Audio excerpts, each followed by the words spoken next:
evening, I am Divishika. Welcome to Radio Bharti. Let's begin with the top news updates of the day. The headlines: Government debunks fake social media claim about students' death during protest. IMD issues red alert for extremely heavy rainfall in parts of Rajasthan, Gujarat, and Maharashtra. Over 20,000 evacuated as wildfire rages in southwest France.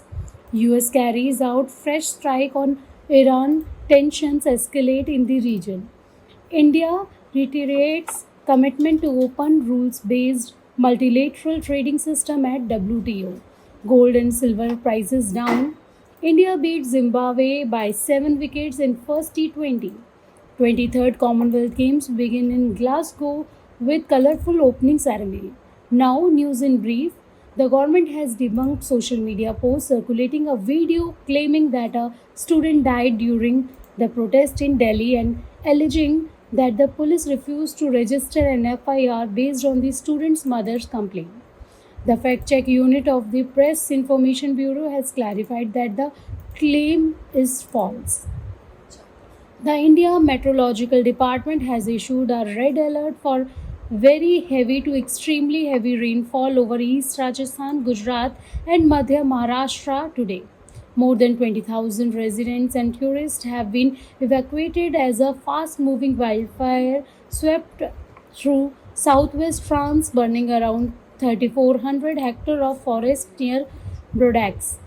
The US military carried out a 13th consecutive night of strike on Iran, saying the attacks are aimed at degrading Tehran's ability to threaten civilians, mariners, and commercial vessels transiting through the Strait of Hormuz.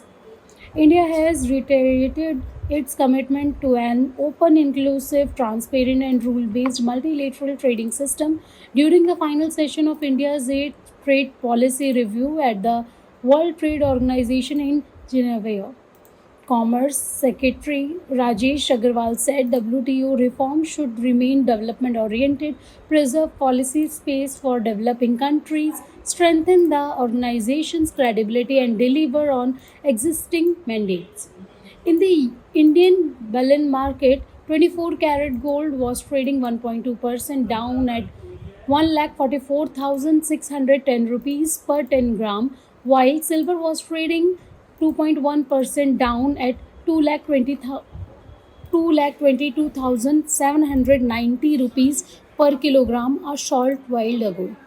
In men's cricket, India defeated Zimbabwe by 7 wickets in the first T20 international of the 3-match series in Herrera yesterday. The 23rd Commonwealth Games began in Glasgow, Scotland, with a spectacular and colorful opening ceremony. King Charles III declared the Games open in the presence of Queen Camilla, British Prime Minister Andy Burnham, and Commonwealth Sport President Donald Rukare at the OVO Hydro yesterday evening. Teams from 74 nations are taking part in the 10-day event. That's all for the day.